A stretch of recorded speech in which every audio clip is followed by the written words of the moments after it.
जो कि नागौर से 20 किलोमीटर दूर, जो कि बाड़मेर के चालक देवेंद्र कुमार है, उनका वीडियो है। उन्होंने एक वीडियो बनाया है जो कि फेसबुक लाइव पर था। वो बेसिकली चालक है, ट्रक चलाते हैं, लेकिन वो जिस तरीके से पिछले 2-3 महीने से परिवहन विभाग के जो कर्मचारी थे, जो ट्रक वगैरह चेकिंग करते, उनसे बेहद परेशान थे, तो लगातार उनसे पैसे की रिश्वत ली जाती थी। उनके पास में गाड़ी के कागजात पूरे होने के बावजूद भी उन्हें परेशान किया जा रहा था। इसी को लेकर देवेंद्र ने ये प्लान किया कि किस तरीके से उन लोगों को बेनकाब करे, और उसी के लिए उन्होंने फेसबुक लाइव ऑन करके, उन्हें पता था कि यहाँ पर इस तरीके से पैसे दिए जाएंगे, तो उन्होंने अपना जो ट्रक के आगे फेसबुक लाइव ऑन कर दिया, और उसके बाद में एक जो भी परिवहन विभाग का कर्मचारी आता है उनसे रिश्वत मांगता है, उन्होंने अपने आगे 50 रुपए या 100 रुपए जो भी रखे हुए थे वो उसको ऑफर करता है। जब इस बात की भनक उस इंस्पेक्टर को पड़ती है तो उस इंस्पेक्टर इनके पीछे भागता है। तो क्या है पूरी कहानी, जो कि बाड़मेर के देवेंद्र है, उन्होंने किस तरीके से एक बड़ा जो एक परिवहन विभाग का जो घूसखोर है उनको बेनकाब किया है।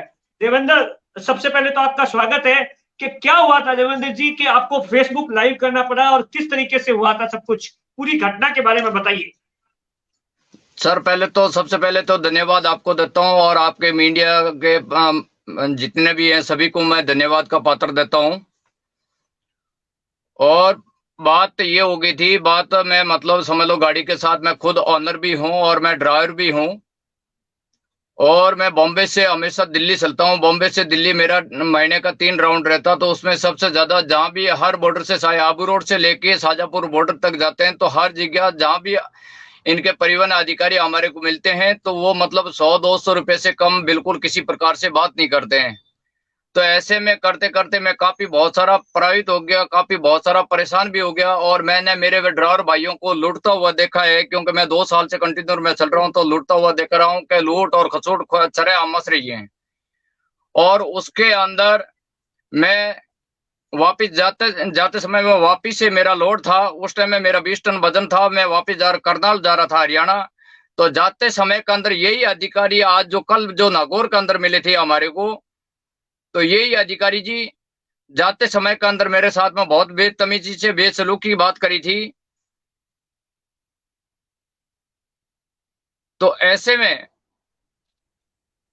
काफी बहुत सारी मस हुए। फिर बाद में मैंने कैसे भी करके उस टाइम समय, क्योंकि मेरा टाइम का डिलीवरी का माल था, मैं इतना रुक नहीं पाया, इतना कर नहीं पाया, तो ऐसा करके मैं निकल गया। फिर करनाल दिल्ली हरियाणा के अंदर चला गया था, और जैसे ही उधर से वापस करनाल से मेरा लोड चावल लोड था, 20 टन 21 टन मेरा माल था, और मैं जोधपुर मंडोर मंडी का मेरा माल लोड था। तो पीछे जैसे हरियाणा से निकल के राजस्थान के अंदर घुसता हूँ, तो वहां पे पड़ता है सबसे पहले राजगढ़ के अंदर। वहां से अधिकारी से मतलब उनसे बातचीत, उनसे दे के जो भी है उनसे करके निकला। फिर बाद में वहां से शुरू का लगता है, तो शुरू वाला वो भी मिला था मेरे को, तो उनसे भी मतलब निकला था।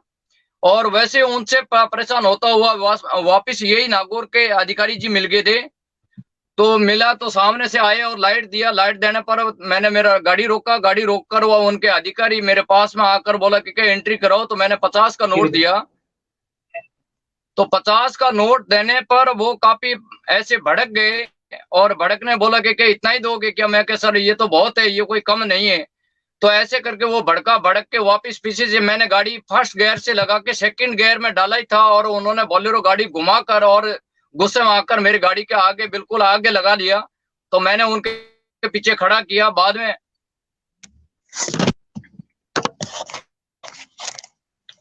उसके बाद में जी,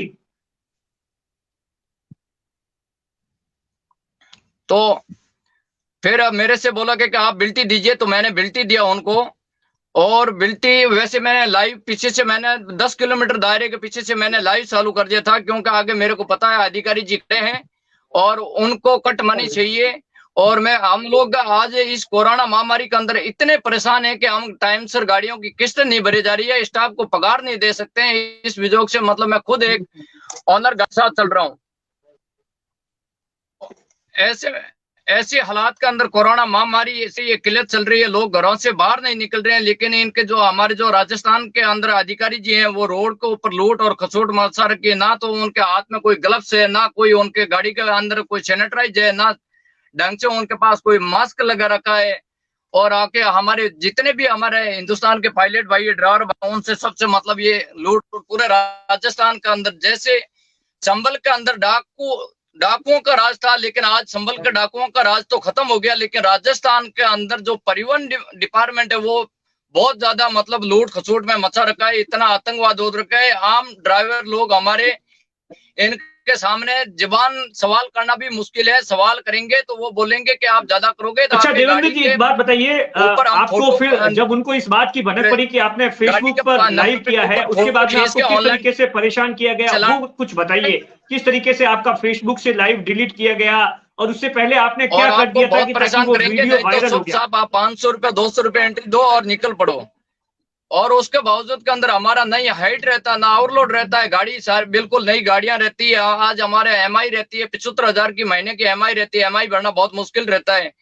तो ऐसे में राजस्थान की सरकार से हम ये अपेक्षा करते हैं कि आप ज्यादा से अधिक एक्शन ले और ऐसे भ्रष्ट अधिकारियों को तुरंत तत्काल इनको सस्पेंड किया जाए, हम यही अपेक्षा चाहते हैं। और सबसे ज्यादा भूमिका सोशल मीडिया और ये हमारे आज न्यूज के अंदर, जैसे आप जैसे बहादुर हमारे को मिल गए, तो आपने भी हमारी दर्द पीड़ा सुनने के लिए आप तैयार हुए, तो हम आपके बहुत आभारी हैं। और ऐसे में देखते हुए हम बहुत सारे कापी बन रहे, हमारे वीडियो हमारे पास में वीडियोस आता है। ऐसे ही एक जोधपुर का मेरे पास और वीडियो, मैंने वो अभी तक मैंने ओपन नहीं करा था और उनका अधिकारी जी का अभी नाम भी नहीं लेना चाहता हूँ मेरे पास में। मैं बात आगे और जो प्रक्रिया इसमें कुछ हुआ इनके बारे में तो आगे और मैं खुलासा करूंगा। मेरे पास में बहुत सारे खुलासे ऐसे ऐसे हैं जो इनके अधिकारियों का मेरे पास फुटेज बना रखा है कि मैं खुलासा करना चाहता हूँ। एक सस्पेंड होए तो मुझे विश्वास होएगा कि हाँ वास्तविक में कानून अपना काम कर रहा है और कानून पे हमें बहुत पूरा भरोसा है कि कानून अपना काम करेंगे और इनसे हमारे ड्राइवर भाइयों को राहत मिले। कोरोना महामारी से ऐसे ही हम जूझ रहे हैं, परिवार को छोड़कर हम इस रोड के ऊपर चल रहे हैं कि माल ढोने का काम कर रहे हैं, एक जगह से उठाकर दूसरे जगह दूसरे राज्य में माल ले जाने का काम कर रहे हैं और हमारी जान हम जोखिम में डालकर, और उसके बावजूद के अंदर ही हमारे को ये अधिकारी जी हैं। और राजस्थान के अंदर बहुत जगह पुलिस डिपार्टमेंट में सारे पुलिस वाले भी गलत नहीं है, कुछ कुछ अधिकारी ऐसे हैं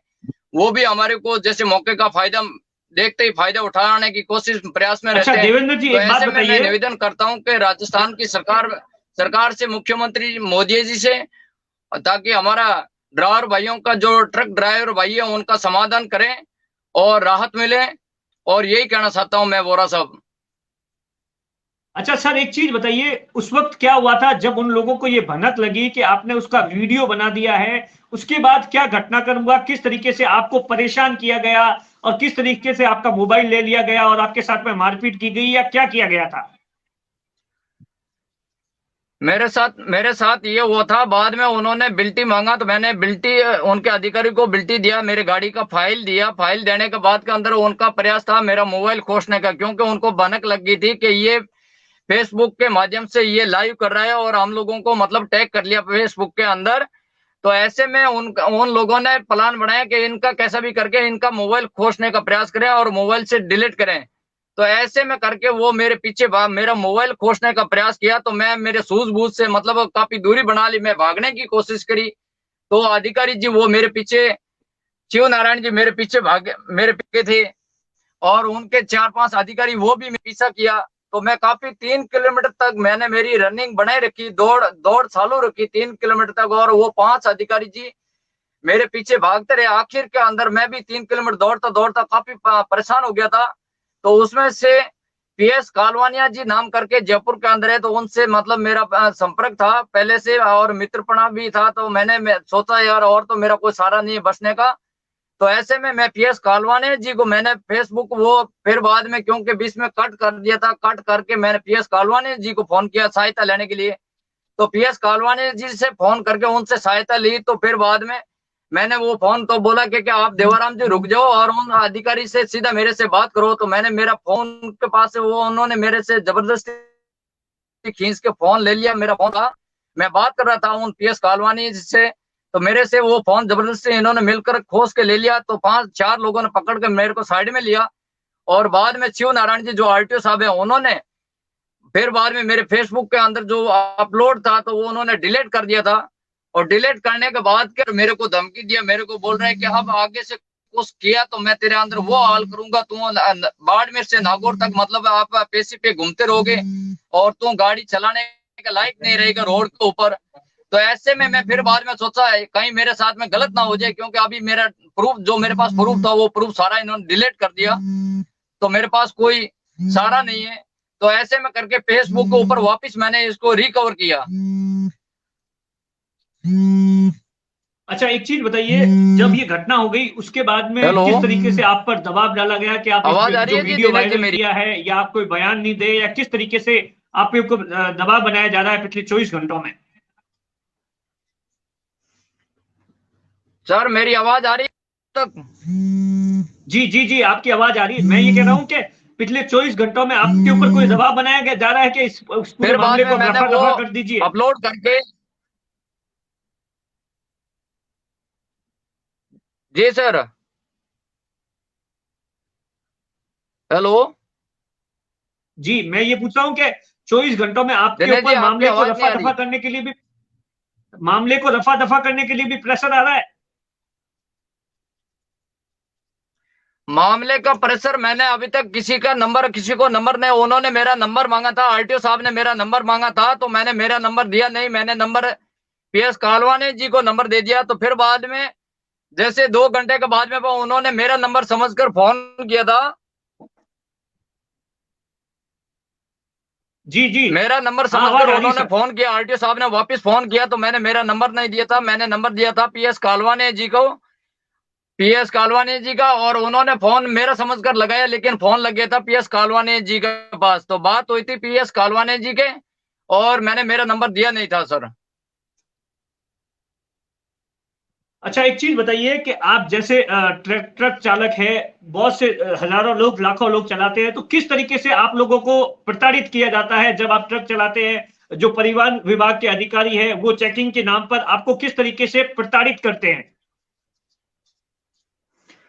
हमारे को ये कहते हैं, हमारे पास में ये रहता है, पहले तो सबसे पहले हमारे को आके बोलते हैं एंट्री करो। जब अब मेरे जैसा कोई ऐसा रहता है तो थोड़ा बहुत सामने आकड़ के खड़ा होता है, तो बोलता है कि तुम्हारी हाइट नहीं रहता है, तो बोलता है तुम्हारे के पार्किंग लाइट नहीं जल रहा है, तुम्हारी गाड़ी में हॉर्न है, तुम्हारी गाड़ी में टैप है, तुम्हारा वो है, ऐसे करके मतलब वो इसके हमारे पास में कानून गिनाने चालू करते हैं कि हम इतने कानून चलान मारेंगे ताकि तेरी गाड़ी की कीमत तक चुकाना मुश्किल हो जाएगा, और कोर्ट के अंदर चक्कर मारता रहेगा, नहीं तो ज्यादा सैना मत बनो और अपनी एंट्री करवाओ और रोड के ऊपर चल पड़ो। अच्छा देवेंद्र जी, एक चीज बताइए, जो ये रिश्वत का जो सारा खेल होता है वो किस तरीके से खेला जाता है, और कितने पैसे की रिश्वत ली जाती है? 50 रुपए से लेकर आगे कितनी तक ली जाती है, और ये रिश्वत लेने का तरीका क्या होता है? रिश्वत लेने का सबसे पहले तो मैं ये जानकारी आपको देना चाहता हूँ कि जैसे छोटी गाड़ी रहती है, जैसे 6 चक्का गाड़ी रहती है, 9 टन का वेट रहता है, उसके अंदर उसके पास में लेते हैं 50 रुपए सर। और जैसे बड़ी गाड़ी, ट्राली गाड़ी, टेलर गाड़ी रहती है, तो उससे मतलब बाहर की गाड़ी जो राजस्थान की नंबर की नहीं है, बाहर की गाड़ी है, तो उनसे मतलब कम से कम 500 रुपया वसूला जाता है। और राजस्थान की लोकल गाड़ी है, अंडरलोड गाड़ी है, अंडर बॉडी हाइट है, तो उससे मतलब 100 रुपया कम से कम राजस्थान की लोकल गाड़ी है। जैसे बाड़मेर की पास जोधपुर पासिंग गाड़ी है और आरटीओ साहब बाड़मेर का है, तो वो 100 रुपया कम से कम 100 रुपये लेगा, वो खाली ऐसा अंगुली खड़ा करेगा। और जैसे दूसरी गाड़ी देखा बाहर का नंबर का, तो उसके सामने सीधा करेंगे ऐसे। तो वो सारे ये रहता है इनके पास में, ड्राइवरों को समझाने का तरीका इनके पास एक बना रखा है कि 3 अंगुली करो तो 300 रुपये, 2 अंगुली करो तो 200 रुपये, और ये देना ड्राइवर को देना मजबूरी है, ना ही देगा तो उसको मतलब हर प्रकार से उसको बार बार टॉर्चर किया जाएगा, उसकी गाड़ी कांटे पे लेके जाएंगे, खड़ी करवाएंगे 1-1, 2-2 घंटा, और लास्ट के अंदर उसको चलान करके 2,000-5,000 का चलान करके पकड़ा देंगे। अच्छा, एक चीज बताइए कि किस तरीके से जी सर। अब जो ये हुआ है उसके बाद में आप क्या चाहते हैं? जिस तरीके से बाकी ट्रक चालक है, क्या चाहते हैं सरकार से कि इन सब चीजों पर, इन घटनाओं पर आपकी क्या मांग है? हमारी मांग यही है कि हमारी गाड़ी अंडरलोड गाड़ी चल रही है, अंडर बॉडी हाइट है, ना हाइट है ना ओवरलोड है, तो उससे अधिकारी जी का ये कर्तव्य बढ़ना चाहिए कि गाड़ी का डॉक्यूमेंट ओके है, माल एकदम ओके है, तो उस गाड़ी को तत्काल रिलीज किया जाना चाहिए। और उसकी जगह ये रिलीज नहीं करते हैं। मतलब सारे डॉक्यूमेंट मंगवाएंगे, मंगवाने के बाद में वो अपनी गाड़ी के अंदर रखेंगे और रखने के बाद के अंदर बोलेंगे कि अभी आप एंट्री करो और नहीं तो चलो, और सामने नजर से नजर मिला के बात करेंगे तो भी बोलेगा मेरे सामने देख, मेरे सामने क्या देख रहा है। मतलब वो इस प्रकार से हमारे साथ में बदसलूकी हो रही है कि ताकि हम उनसे ढंग से सामने खड़े रह के बात भी नहीं कर सकते हैं सर।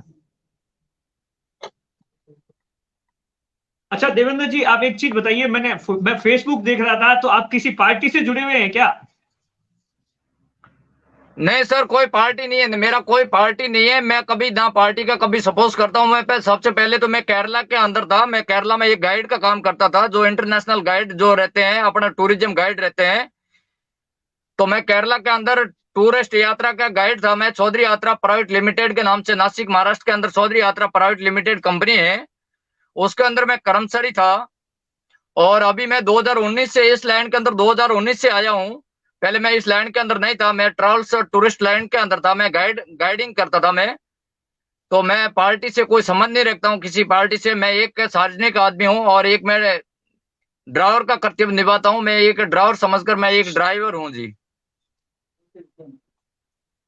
अच्छा एक चीज बताइए, आप कहाँ के रहने वाले हैं सर?